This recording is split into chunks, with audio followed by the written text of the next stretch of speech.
बात नहीं कि हम एक समय एक ही गुण अपना सकते हैं, ऐसा तो नहीं है।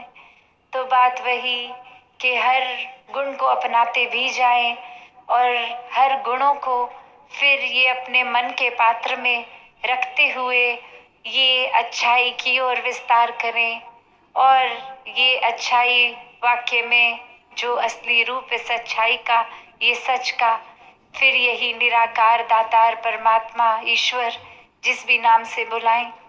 और इसी के साथ अगर अपने मन का नाता जोड़ लें, एक इसी को केंद्रित करें, तो चाहूं और ये विस्तार रूप भी होगा और ये उतना एहसास भी होगा कि ये परमात्मा का कोई दायरा नहीं, तो हम अपनी सोच का दायरा क्यों बनाते हैं। ये असीम है, ये उस रूप में इतना विशाल, तो हम ही क्यों अपनी सोच, अपने दिल इतना बारीक, इतना दृष्टिकोण तंग कर लेते हैं कि बस उसी पॉइंट ऑफ व्यू को पकड़ना है और कुछ देखना ही नहीं है। तो ऐसे भाव हर किसी के अंदर आने, ये विशालता आनी, ये विस्तार होना हर एक में संभव है। बस खुद को समर्पित करके हर जगह से अच्छी चीज़ों को सीखना है। एक बुरी चीज़ किसी की देख भी ली तो उस पे रोशनी नहीं डालते हुए, उसको नज़रअंदाज करते हुए और उस व्यक्ति तक बेशक फिर आराम से अपनी बात पहुंचा दें कि आप ही का फ़ायदा होगा अगर ये बात आगे से आप रिपीट ना करें। तो कैसे संतों ने सिर्फ परोपकार किया है। संतों ने तो हमेशा सिर्फ अपने पराये नहीं देखा, क्योंकि वो हर किसी को अपना माना है। संतों ने समर्पित होकर सिर्फ कुछ अपने जानकार व्यक्तियों के लिए नहीं, पूरे संसार के लिए सेवा भाव रखा है। और ऐसा ही संत बनना हर किसी के जीवन में इस ब्रह्म ज्ञान द्वारा पॉसिबल हो जाता है। ये मनों के भाव भी जब तक केंद्रित इस परमात्मा पे रहते हैं, तब तक वाकई ही इंसानियत खुद ब खुद इस जीवन में आती है, इस दातार से जुड़ के, कि इंसानियत फिर एक अपने आप नेचुरली हर पल में एक सहज रूप में आ जाती है। फिर किसी पल में ये नहीं सोचना होता कि इस पल में अब हम क्या करें। वाक्य ही परमात्मा है तो हर पल में कैसा रिएक्शन होगा वो एक नेचुरल रिएक्शन होगा। फिर वो बुरा हो ही नहीं सकता, वो किसी को दुख देने वाला, किसी को चोट देने वाला हो ही नहीं सकता। तो ये प्यार एक इस तरह जीवन में फिर आ जाता है जो बिना हिसाब किताब के, ये बेगर्ज, ये सेल्फलेस होके, अनकंडीशनल होके होता है। फिर ये दूसरे के ऊपर निर्भर नहीं कि वो आगे से दे, नहीं तो संसारिक रूप में तो ये गिव एंड टेक की बात आती है कि जिसने जैसा व्यवहार किया हमने भी सामने से वैसा कर दिया।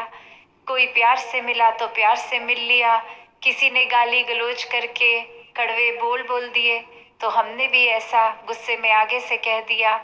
अगर किसी ने कुछ तारीफ कर दी तो आसमान पे चढ़ गए, और एक भी बात हमारी किसी को ना ठीक लगी और उन्होंने कह दिया ये गलत है, तो बस उस इंसान को तो एक जीवन में कांटा ही मार दिया उस पे कि बस अब इसकी शक्ल तक नहीं देखनी। तो ऐसा प्यार तो किसी भी संत ने, किसी भी पीर पैगंबर ने नहीं सिखाया। भक्तों ने हर एक तक ऐसे भाव रखे हैं कि किसी को जज ही नहीं करोगे तो फिर वो प्यार उनके लिए रहेगा ही रहेगा, वो सत्कार रहेगा। और अगर दिल दिमाग किसी को उस तरह, उस पैमाने में देखना भी चाहें कि अब हम इसको एक बैठ कर देखते हैं, इसके ऊपर टिप्पणी करते हैं, तो वहीं एक खुद पे ही उस समय नज़र डाली जाए कि अगर हम इस जगह आ जाएं और सब लोग हम पे टिप्पणी करके हमें जज करने लग जाएं, तो हम तो वहाँ खड़े होने लायक भी नहीं होंगे। तो संतों ने जिस तरह अपने जीवन में जी कर दिखाया, वैसा जीवन हर कोई जिए, इस परमात्मा से जुड़कर हर पल वाकई ही एक संतमति को अपना के संतों वाला जीवन जीते जाएं। और जब ये लगे कि ये परमार्थ की, इस परमात्मा की बात हमसे बेहतर कोई नहीं जानता, हम जितने इस प्रभु प्रेमी हम जैसे हैं ऐसा कोई भी नहीं है, हमारी भक्ति सबसे उत्तम है, तो फिर बात वही आती है कि हम अगर ये सोचेंगे कि हमने सीख ली है कोई चीज़, तो फिर वो वाक्य ही अभिमान है। वो फिर एक यहाँ भक्ति मार्ग तो गवाने की बात है, गिनवाने की नहीं। तो अपने ही जीवन पे केंद्रित रहकर अपनी भक्ति को मजबूत करना है।